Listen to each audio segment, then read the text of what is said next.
મમતાબેન જ્યારે આમ વર્ગમાં જાય ત્યારે મમતાબેનને શું થાય? મારામાં એટલી બધી અત્યારે હું તમારી સાથે વાત કરી રહી છું રમેશભાઈ, અને હું કાલે એટલે કે આજે રાત્રે હું 3 વાગે ડેડિયાપાડા પહોંચીશ, ફક્ત ને ફક્ત મારી સ્કૂલે સમયસર પહોંચવા માટે.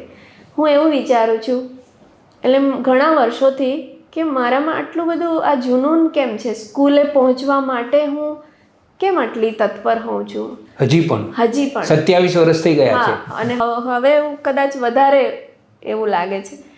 જે દિવસે આ મારામાં જુનૂન કે પેશન જેને કહેવાય છે ઓછી થશે ને, ત્યારે હું કદાચ શિક્ષક તરીકે લાયક નહીં રહું અને હું નોકરી છોડી દઈશ, એવું હું વર્ષોથી વિચારું છું.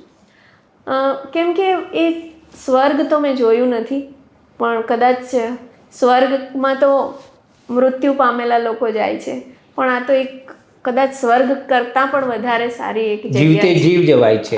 અને તમારી સામે એવી કેટલી બધી આંખો આશાથી જોઈ રહી છે, તત્પર છે. તમે જે કહો છો એ સાંભળવા માટે એમના કાન તત્પર છે.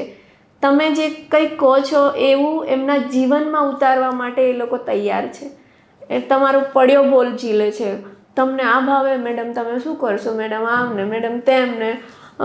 આપણે જેવા અંદર ઘૂસીએ ને એ લોકો આપણો પર્સ લેવા માટે આમ દોડી આવે. છોકરાઓ પીરિયડ બદલાય તો બીજા ક્લાસના બાળકો એક જણ બોટલ ઉંચકી લે, 3-4 જણા અંદર ઝઘડતા હોય કે મારે ઉંચકવી છે મેડમની બોટલ.